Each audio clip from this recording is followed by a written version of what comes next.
Le serviteur de Dieu devrait être une personne isolée, consacrée uniquement à lui. Si seulement nous pouvions faire voir cela aux gens. Et là, ils en arrivent au point où ils se sentent obligés de faire quelque chose quand ils rencontrent les gens.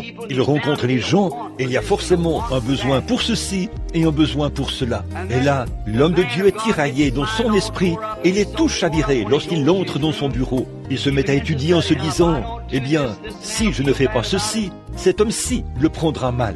Quant à ceci, si je ne fais pas telle chose, cet homme-ci le prendra mal. Et là, quand il s'avance sur l'estrade, il ne sait même pas où il en est. Il est tiraillé dans son esprit, alors qu'il aurait dû passer ce temps-là avec Dieu. Ils ne sont pas des conducteurs dans le milieu social. Un homme de Dieu devrait se consacrer entièrement au service de Dieu. Et nous voyons que c'est vraiment dommage qu'il y ait de telles choses.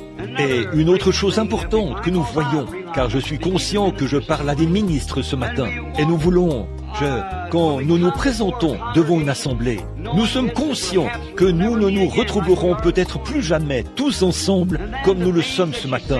Alors Dieu vous tient pour responsable des choses que vous dites. Donc, vous devez venir dans un esprit de prière et demander à Dieu ce qu'il faut dire.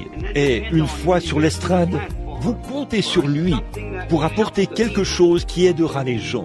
Nous connaissons tous des hommes qui sont sur le champ de travail aujourd'hui, de grands hommes. Certains d'entre eux en arrivent au point où, après avoir rallié leur assemblée à leur cause, ils ont un tel sentiment de sécurité qu'ils pensent qu'ils peuvent même pécher et s'en tirer avec ça. Nous avons vu des ministres prendre le mauvais chemin. Et bien des fois, c'est parce qu'ils ont un sentiment de sécurité. Ils se disent « Oh, les gens me laisseront m'en tirer avec n'importe quoi. Les gens pourraient le faire, mon frère, mais Dieu ne le fera pas. » Vous voyez, vous aurez à rendre des comptes à Dieu.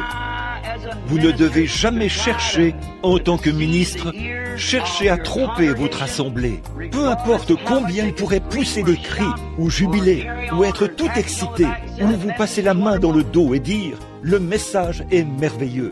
Vous devez être un serviteur de Christ et demeurer honorable avec cette parole. Parce que cette parole se reflètera à travers vous et vous influencerez quelqu'un qui observe votre vie. C'est pareil pour les jeunes. C'est la même chose pour les hommes d'affaires. Le roi